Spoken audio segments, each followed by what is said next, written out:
So I grew up listening to different kinds of music, right? Because I have older brothers who love music, and my father as well loved music.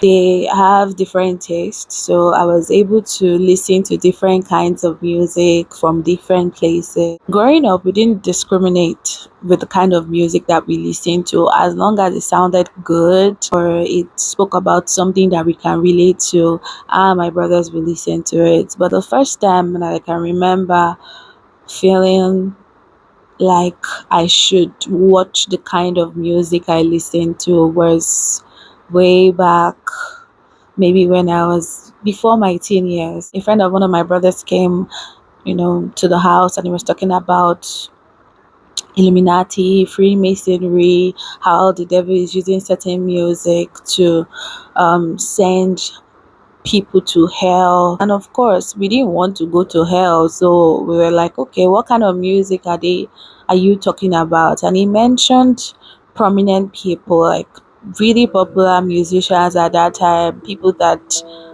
we liked their music. And imagine the shock, like, this person is singing for the devil, this person is doing rituals, this person is involved in this. Are you serious? But this music is so nice. But since we didn't want to go to hell, we stopped listening to those music. But later on, we started listening to the music again, and the reason was because we couldn't grapple with the fact that a song that sounded nice, that did not overtly, like, that did not in any way talk about the devil or the enemy or the so-called rituals and all of that, would be a song that we cannot listen to.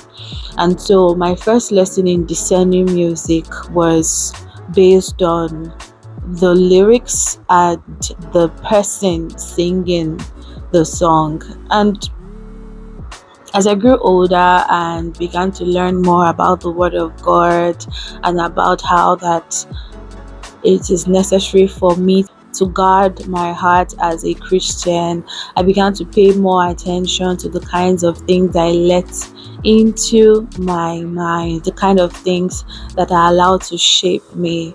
You would hear teachings in Christendom about how we ought to guard our hearts, because out of it flows the issues of life, and how that we're supposed to meditate on certain things. There are several scriptures that tells us that the mind is a very powerful tool in shaping how we act and the things that we do. Music as a tool of shaping our minds, as a tool of influence, is very tricky, in that because of the way a certain song is presented, it is possible that you are consuming something that is not good for your soul. I'm sure there are many of us that can relate with listening to a song that is vulgar, that promotes things that we normally do not agree with logically, but because it sounded really nice, the beat was so good, we find ourselves singing and dancing to it. But if anyone was to ask us, do you believe that you ought to, for example, hit yourself on the head with a bottle? You would say, no, why would I do that? But here you are listening to a song that promotes that. I am just saying that music does not need permission to enter into your soul.